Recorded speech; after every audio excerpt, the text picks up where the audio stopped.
من يهده الله فلا مضل له ومن يضلله فلا هادي له ونشهد أن لا إله إلا الله وحده لا شريك له ونشهد أن سيدنا ومولانا محمدا عبده ورسوله صلى الله تعالى عليه وعلى آله وأصحابه أجمعين. أما بعد فأعوذ بالله من الشيطان الرجيم. والله لا يحب الفساد. وقال تعالى إن الله لا يحب المفسدين. صدق الله مولانا العظيم وصدق رسوله النبي الأمي الكريم ونحن على ذلك لمن الشاهدين والشاكرين والحمد لله رب العالمين. قابل احترام بزرگوں اور بھائیوں، گزشتہ جمعے میں نے آپ حضرات کے سامنے یہ بات رکھی تھی کہ اپنے رشتہ داروں کے ساتھ آدمی کو اچھا سلوک رکھنا چاہیے، خصوصاً جس کے ساتھ بلڈ کا رشتہ ہے ان کے ساتھ بہت ہی اچھا تعلق آدمی کو رکھنا چاہیے. آج کے جمعے میں میں آپ کے سامنے خاندان میں جھگڑے جو ہوتے ہیں اس کا ریزن کیا ہے، کیا اسباب ہیں، کیوں خاندانوں میں فیملیوں میں جھگڑے ہوتے ہیں اور اس کا سولوشن کیا ہے. بزرگوں اور بھائیوں، خاندانوں میں جو جھگڑے ہوتے ہیں اس کے سب سے بڑا ریزن ہمارا دوہرا پیمانہ، دوہری پالیسی، ڈبل پالیسی. حدیث پاک میں رسول اکرم صلی اللہ علیہ وسلم نے ارشاد فرمایا، احب لاخیک ما یحب لنفسک ما تحب لنفسک.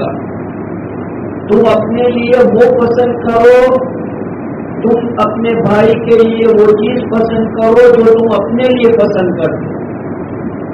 آج ہمارا پیمانہ یہ ہے کہ ہم اپنے لیے ایک الگ چیز پسند کرتے ہیں، بھائی بہن اور دوسرے رشتہ دار کے لیے الگ چیز پسند کرتے ہیں. اس کی وجہ سے گھروں میں ایک جھگڑا اور ایک اختلاف پیدا ہوتا ہے. بزرگوں اور بھائیوں، یاد رکھو، اللہ پاک نے اس کائنات میں ہر دو چیزوں کو ملانے والی کوئی ایک تیسری چیز رکھی ہے. مثلا اللہ پاک نے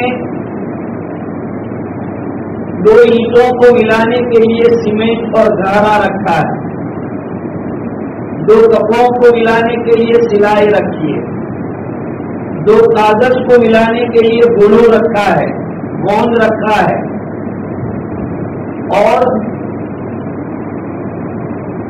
دو کاغذوں کو ملانے کے لیے اللہ پاک نے گوند کو رکھا ہے، کلپ کو رکھا ہے. دو دلوں کو ملانے کے لیے اللہ نے کیا رکھا ہے؟ دو دل کیسے ملتے ہیں؟ دو دل ملانے کے لیے اللہ نے دین رکھا ہے. دین یاد رکھو، دین سے دل ملتے ہیں. دین ہے دل ملیں گے، دین نہیں ہے دل نہیں ملے. آج میجورٹی میں فیملی کے اندر افراد میں دین نہیں ہوتا تو جھگڑے ہوتے. اگر دینداری کا ماحول ہے، مائن آدمی کا دین والا بنا ہوا ہے تو فیملی کا سیٹ اپ ایسا ہوتا ہے کہ اگر کسی سے کوئی زیادتی بھی ہو رہی ہے تو آدمی اگنور کرتا ہے. دین ہے، اور دین نہ ہو تو آدمی چھوٹی بات کو بھی رائے کا پہاڑ بناتا ہے. معمولی بات ہوتی ہے، لیکن اس کو بھی آدمی بڑا بنا دیتا ہے، کیوں دین نہیں ہے۔ اس لیے سب سے بڑی بات جو آج فیملی کے جھگڑوں کو ختم کرنے کے لیے ضروری ہے وہ دینداری، چاہے لیڈیز ہو چاہے جینٹس ہو، ہر ایک میں دینداری کا ماحول ہو۔ اور سب سے بڑی بات حضرت مولانا اشرف علی تھانوی رحمۃ اللہ علیہ فرماتے ہیں کہ میں تم کو ایک اطمینان اور عزت والی زندگی گزارنے کا ایک نسخہ بتاتا ہوں جس سے تمہاری زندگی سکون اور اطمینان والی گزرے گی۔ وہ کیا ہے؟ وہ یہ ہے کہ کسی سے تم اچھائی کی توقع ہی مت رکھو، کسی سے کوئی امید توقع مت رکھو۔ یہ سمجھو کہ یہ دنیا برائی کا ایک گھر ہے۔ اگر یہاں کوئی تمہارے ساتھ اچھا سلوک کر لیتا ہے تو یہ تعجب کی بات ہے کہ اس نے اچھائی کیسے کی، یہ تو ایک برائی کا ماحول ہے۔ اگر تم نے پہلے سے کسی سے کوئی توقع کی ہے، مثلا تمہیں تمہارے بڑے بھائی سے توقع کی کہ یہ میری اولاد کی شادی پر میری ہیلپ کرے گا، تم نے پہلے سے اپنے دماغ میں ایک بات بتا، یہ فار ایگزامپل ہے کہ تم نے پہلے سے اپنے دماغ میں پلان بنا کے رکھا کہ میری بڑی بہن مدد کرے گی، میرا بڑا بھائی ہے وہ میری مدد کرے گا۔ اب تم اس پلان کے مطابق، اس امید کے مطابق چل رہے تھے، لیکن سڈنلی سمجھو کہ بھائی وہ بھی کوئی ایسا سچویشن ہے کہ وہ ہیلپ کرنے کے پوزیشن میں نہیں تھے، اور نہ بڑے بھائی نے ہیلپ کی نہ بڑی بہن نے ہیلپ کی۔ اب بتاؤ تمہیں کتنا صدمہ لگے گا؟ کیوں صدمہ لگے گا؟ اس لیے کہ تم نے پہلے سے یہ امید باندھی تھی کہ میری اولاد کی شادی کے اوپر میرا بڑا بھائی، میری بڑی بہن یہ میری ضرور مدد کریں گے، تو اس لیے تم نے وہ پلاننگ بنائی، تمہاری پلاننگ کے خلاف بات ہوئی، تمہیں دل میں تکلیف ہو رہی۔ اگر تم نے پہلے سے یہ پلاننگ نہ بنائی ہوتی اور تم اللہ سے ہی مانگتے کہ اللہ میری اولاد آپ کی امانت ہے، آپ نے میرے گھر ان کو پیدا کیا، پیدا کرنے والے تو آپ ہیں، لیڈیز سے جینٹس سے جو بھی ہو ہر ایک کی شادی تو کرانی ہے، اللہ پاک ان کی شادی کے انتظامات تو اپنے غیبی خزانے سے کرتے۔ اب اگر آپ کا کوئی نیئر ڈیئر کوئی ریلیٹیو آپ کی لیور جلہ ہیلپ کر رہا ہے تو آپ خوش ہوں گے، کیوں؟ آپ کے ذہن میں توقع نہیں تھی، امید نہیں تھی، پلان نہیں تھا، بغیر پلان آپ کے پاس اللہ کی طرف سے خیر پا رہی ہے، آپ کو خوشی ہو۔ یہ زندگی کو خوشگوار بنانے کا نسخہ ہے۔ دنیا میں کسی سے توقع مت رکھو، یہ میرے ساتھ اچھا کرے گا، یہ میرا ایسا کرے گا، کوئی کچھ نہیں کرے گا۔ توقع رکھنی ہے تو اللہ سے رکھو۔ جی ہاں، رسول اکرم صلی اللہ علیہ وسلم کی دعاؤں میں یہ دعا دی ہے، اللہم افتح رجائی امن سوا کا، اے اللہ آپ کے ماں سوا سے میری ساری امیدوں کو ختم کر دے اور میری ساری امیدیں آپ کی طرف کر دے۔ ساری امیدیں اللہ سے رکھو۔ کہتے ہیں کہ مانگو اسی سے جو نہ کہے کسی سے، مانگو اسی سے جو نہ کہے کسی سے، وہی ایک ذات ہے کہ جو کسی سے نہیں کہتی۔ تو اگر ہم پہلے سے یہ امید رکھتے ہیں اور پھر ہماری امید کے خلاف کوئی بات ہوتی ہے تو ہم کو دل پر ایک جھٹکا لگتا ہے، یار میرے ساتھ ایسا کیا میرے بھائی نے، میری بہن نے ایسا کیا میرے ساتھ، میرے چاچا نے میرے ساتھ ایسا کیا۔ ایک آدمی کو جو ہے دل کے اندر جھٹکا لگتا ہے۔ دیکھو میری بات اچھی طرح آپ سنو، فیملی میں آپ کسی کے ساتھ بھی کوئی بھی احسان کریں، کوئی بھی معاملہ کریں، اس کو آپ صرف اور صرف اللہ کے لیے کریں، کر کے بھول جائیں۔ آپ اگر اپنے ذہن میں یہ رکھ کے کرتے ہیں کہ آج میں کر رہا ہوں، کل میری اولاد کی باری آئے گی تو یہ کرے گا، یہ تو سودا ہو گیا، یہ تجارت ہو گئی۔ اللہ کے لیے احسان کرو۔ اللہ کا قرآن کہتا ہے الجزاء الاحسان الا الاحسان،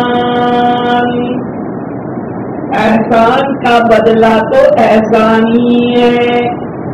اللہ سبحانہ و تعالی فرماتے ہیں کہ کسی کے اوپر اگر تم کوئی احسان کرتے ہو تو صرف اور صرف اللہ کے لیے کرو۔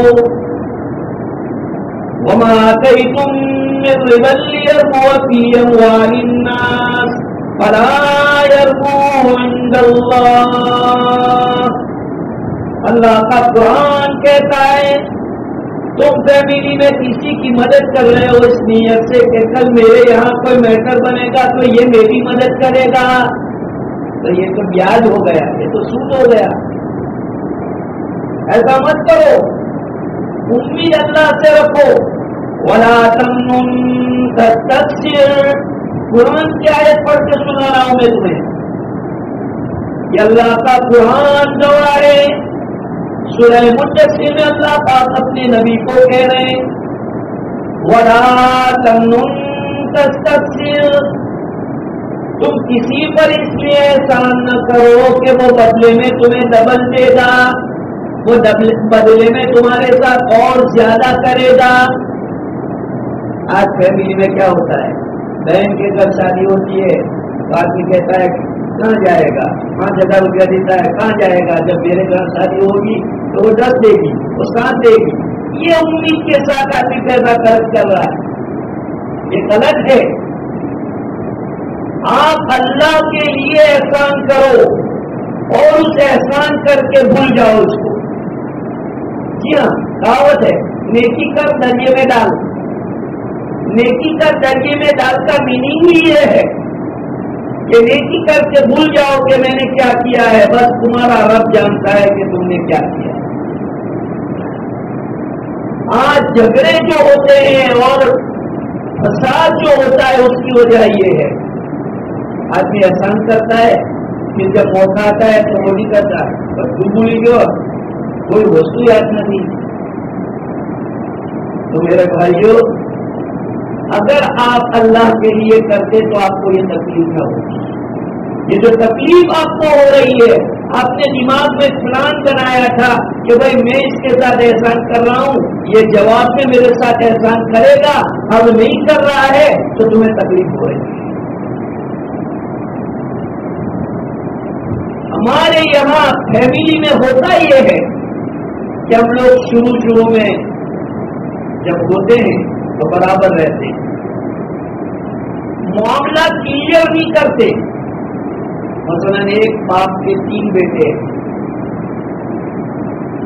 ایک ساتھ رہ رہے ہیں، کمبائن ہے، جوائنٹ فیملی ہے، ابھی جو ہے سب نان میریج ہے، تو باپ سب کو کھلاتا ہے پلاتا ہے، باپ کے ساتھ رہتے ہیں۔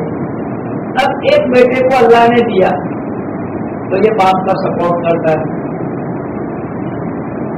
اب اس کے سپورٹ سے مکان بنا، اس کے سپورٹ سے دکان بنی، باپ بھی حیات ہے، اس کے ساتھ دوسرا بھی جوائنٹ ہو گیا، اب دوسرا بھی کچھ نہ کچھ ہیلپ کر رہا ہے۔ اب کبھی باری آئی کہ باپ کا انتقال ہو گیا اور پراپرٹی تقسیم کرنے کی باری آتی ہے تو کیا ہوتا ہے، بڑا پیسہ تو مار آگے لاتے یار۔ معاملہ کلیئر نہیں ہوا کہ تم نے اس وقت جو پیسے دیے تھے وہ کیوں دیے تھے باپ کو۔ اگر تم نے باپ کو قرضے کے طور پہ دیے تھے تو آپ کہہ سکتے ہو دوسرے بھائیوں کو کہ میں پپا نے ادھارا پلا تو ان کو دینا ضروری ہو جائے گا، تو تمہارے باپ کا چھٹکارا ہوگا۔ اگر تم نے باپ کے ساتھ احسان کیا تھا تو بھول جاؤ۔ معاملہ یہاں کے گڑبڑی پیدا ہوتی ہے۔ دکان جو ہے بزنس آدمی نے بڑھایا باپ کے ساتھ رہ گیا، باپ تو چلا گیا، اللہ کی رحمت پہ چلا گیا۔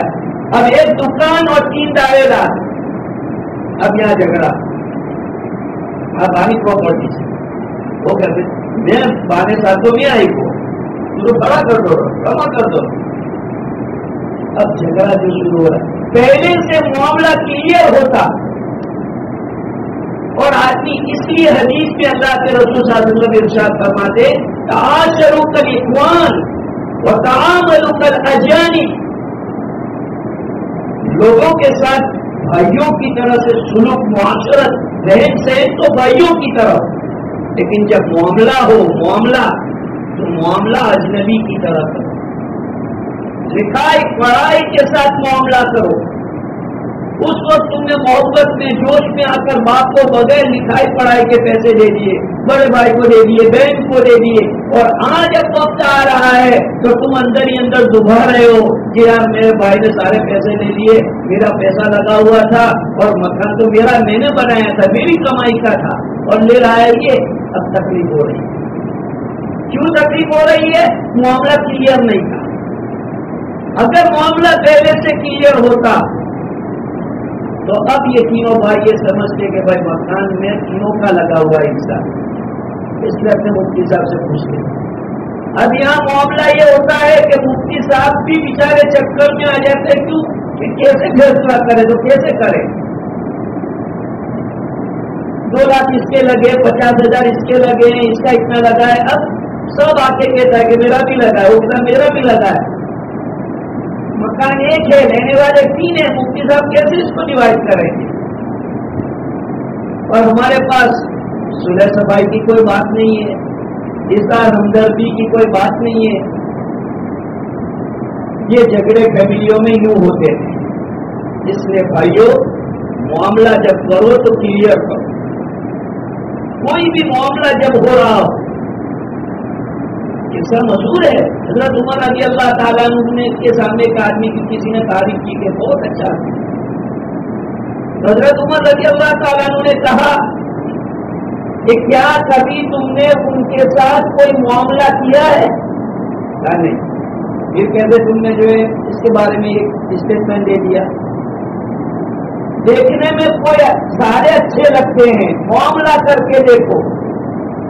معاملہ کر کے دیکھیں گے تو پتہ چلے گا کہ وہ کتنا اخلاق والا ہے، کتنا دیندار ہے، اس کے معاملات بتائیں گے. اس لیے بھائیوں، جب ہم گھروں میں آپس میں معاملات کریں تو معاملات کو کلیئر کرنا چاہیے. ایک دوسرے کی چیز کو ایک دوسرے کی پرمیشن کے بغیر استعمال نہیں کرنا چاہیے. ہوتا یہ ہے، بڑا بھائی ہے، چھوٹا بھائی ہے، ایک بائک ہے، یہ چابی لے کے چلا گیا، تو اب اگر جو ہے ایک دوسرے کی اجازت سے بات ہوتی تو جھگڑا نہ ہوتا. یہ جھگڑا پیدا ہوا اس لیے کہ ایک دوسرے کی اجازت نہیں لی. تو ایک دوسرے کی اجازت کہ بھائی تمہاری ضرورت ہے، جگہ تو تمہارا کام ہے، تو پیار محبت باقی رہتی. اب گاڑی ایک ہے، ضرورت مند 3 بھائی ہیں، تو اگر یہ لے جائے گا اس کا دل دکھے گا. تو معاملہ کلیئر ہونا چاہیے تھا کہ گاڑی کس کی ہے. اب یہ تینوں سمجھ رہے ہیں کہ گاڑی میری ہے، تو جھگڑا یہاں پیدا ہوگا. تینوں آدمی کلیئر کرے کہ ہاں گاڑی آپ ہوتا بھائی نہیں، جب آپ نے زیادہ ضرورت پڑے چاہے بھائی بھائی چابی لے جاؤ. کبھی گھبرا نہیں، جھگڑا ہوگا ہی نہیں، پریشانی نہیں آئے. یہ پریشانی جو پیدا ہوتی ہے، ہم ایک دوسرے کی چیزوں کو بے تکلف استعمال کر لیتے ہیں اور اس کے برابر رکھتے بھی نہیں ہیں. اس لیے بھائیوں، ایک دوسرے کے ساتھ ایک تو اللہ کے لیے احسان کرو اور ان احسانوں کو بڑے ہونے کے بعد یاد رکھو. مثلا ایک اسباب کی دنیا میں بات ہو رہی ہے. جب آدمی بڑا ہوتا ہے پوچھتا ہے کہ آپ کو بڑا کس نے کیا، آپ کی پرورش کس نے کی؟ تو میرے ماں باپ نے. وہ بڑے بھائی کو جھٹکا لگتا ہے. بے شک ماں باپ نے کی، لیکن تیرے بڑے بھائی نے تیرے باپ سے بھی زیادہ سلوک تیرے ساتھ کیا. تم کو لکھایا، پڑھایا، ویل سیٹ کیا. اس سارا رول باپ کا رول بھائی نے ادا کیا ہے. ایسا بہن، بڑی بہن تھی، وہ ماں جیسا، جب بھائی چھوٹا ہوتا ہے تو بڑی بہن ماں جیسا اس کے ساتھ سلوک کر رہی ہے. اس کے کھانے کی فکر، کپڑے کی فکر، ہر چیز کی فکر بڑی بہن کر رہی ہے۔ اب جب یہ دونوں بڑے ہوئے، شادی والے ہوئے، بچے والے ہوئے، تو وہ چھوٹا کیا سمجھ رہا ہے کہ میری بہن نے میرے ساتھ کچھ کیا ہی نہیں۔ حالانکہ تم چھوٹے تھے تو تمہاری یہ بہن نے تمہارے ساتھ ماں جیسا سلوک کیا تھا۔ آج اسی بہن کے تم یہ کہہ رہے ہو کہ تم نے میرے ساتھ کچھ نہیں کیا، تو وہ احسان تم بھول گئے جو تمہاری چھوٹی عمر میں تمہاری بہن نے تمہارے ساتھ کیا۔ اس لیے بھائیوں، فیملی میں جو جھگڑے پیدا ہوتے ہیں وہ اس لیے پیدا ہوتے ہیں کہ احسان فراموشی، ایک دوسرے کے ساتھ جو ہم نے سلوک کیا ہوتا ہے وہ بھلا دیتے ہیں۔ خلاصہ یہ نکلا کہ ہم اگر ہماری فیملی کے اندر ایک تو معاملات کلیئر کریں، احسان کریں تو اللہ کے لیے کریں اور اس احسان کو یاد رکھیں۔ جس نے چھوٹا احسان کیا ہو، بڑا احسان کیا ہو، ہر وقت اس احسان کو یاد رکھیں۔ بلکہ کبھی فیملی کے ممبر بیٹھے ہوں تو بیچ میں بولنا چاہیے، کیا ہمارا خدا بھائی کو کچھ ہے یار، بیچارہ ہے، وہ محنت کری، میں اتنی محنت کا نتیجہ اس کا دل بھی خوش ہوگا۔ اگر بہن ہے تو بہن کے بارے میں کہے کہ بھائی ہماری بہن نے ہمارا بہت خیال رکھا تو اس لیے ہمارا یہ۔ ایک دوسرے کے بارے میں اچھے بول بولنے سے کچھ ہوتا نہیں ہے، پیار بڑھتا ہے، محبتیں بڑھتی ہے، تعلقات اچھے بنتے ہیں۔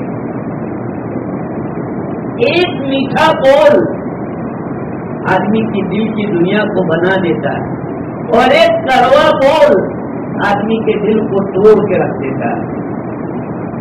اس لیے اگر ہم اپنی زبان میں مٹھاس استعمال کریں تو کیا گناہ ہو جائے، اور اپنے رشتے دار کے لیے یہ اچھی زبان استعمال کرنی ہے، کوئی دوسرے کے لیے نہیں۔ میرے بھائیوں، یہ گھروں میں جھگڑے جو پیدا ہوتے ہیں وہ ہماری کڑوی زبان کی وجہ سے۔ فیملیوں میں جو جھگڑے آتے ہیں وہ کڑوی زبان، جب ہم غصے میں ہوتے ہیں تو نہ بڑا بھائی دیکھتے ہیں، نہ چھوٹی نہ بڑی بہن دیکھتے ہیں، نہ کوئی دیکھتے رشتے دار، بس ہمارے اوپر ایک جنون سوار ہوتا ہے۔ ایک مولانا نے بہت اچھی بات بتائی ہے، کیا کہا کہ جس گھر میں کتا ہوتا ہے اس میں اللہ کی رحمت نہیں آتی۔ پھر انہوں نے کہا کہ معلوم ہے میں کون سا کتا کہہ رہا ہوں، 4 پیر والا کتا نہیں، 2 پیر والا کتا، کہ جس گھر میں 2 پیر والا کتا ہوتا ہے۔ کسی نے کہا کہ یہ کیا مطلب، کہ جیسے کتا دیکھو کہ بھونکنے کی عادت ہوتی ہے، یہ بھی ایک 2 پیر والا کتا ہے کہ اس کو بھی بھونکنے کی عادت، جب غصے ہو جائے تو جو بڑھاڑے اور جو زور زور سے، تو کسی کی سننے کے لیے تیار نہیں، ماننے کے لیے تیار نہیں، یہ 2 پیر والا کتا ہے، یہاں اللہ کی رحمت نہیں برسے گی۔ گھروں میں اتنی بلند آوازیں نہیں ہونی چاہیے، کوئی میٹر ہوا ہے تو آپ بیٹھ کر کے اس کو سولوشن لاؤ۔ زور زور سے آپ بولو گے کہ آپ کے پڑوسی، محلے والے، ادھر ادھر سارے لوگ پریشان، اور سب کو معلوم کہ بھائی یہ گھر میں کیا ہو رہا ہے، تو اس سے کسی چیز کا سولوشن نہیں آئے گا۔ اگر تمہارا کچھ ہو گیا ہے تو 2 بھائی ہیں، بہن ہیں، اچھے سے بیٹھ کے جو ہے چائے پی کر کے اچھے سے بات کرو، پیار محبت سے بات کرو، تو انشاءاللہ اس کا سولوشن نکل جائے گا۔ لڑائی جھگڑے زور زور سے گالیاں، اس سے کوئی مسئلہ حل نہیں ہوتا، سوائے اس کے کہ عقل کا پردرشن ہوتا ہے، فیملی کا نام بدنام ہوتا ہے، اور کچھ نہیں ہوتا۔ اس لیے یہ سب اسباب ہے جھگڑے کے۔ میں نے آپ کو بتایا کہ جھگڑا ختم کرنے کا ایک ہی ریزن ہے اور وہ ہے دینداری۔ اپنا مزاج دین والا بناؤ، اپنی عقل اپنے دماغ کے اندر اللہ کا خوف پیدا کرو، تو انشاءاللہ اللہ پاک یہ جھگڑے دور کر دیں گے۔ اللہ ہماری فیملیوں میں محبت عطا فرمائے اور ہمارے خاندان کو اللہ پاک مضبوط بنائے اور ہماری تمام پریشانیوں کو اللہ دور فرمائے۔ وآخر دعوانا الحمدللہ۔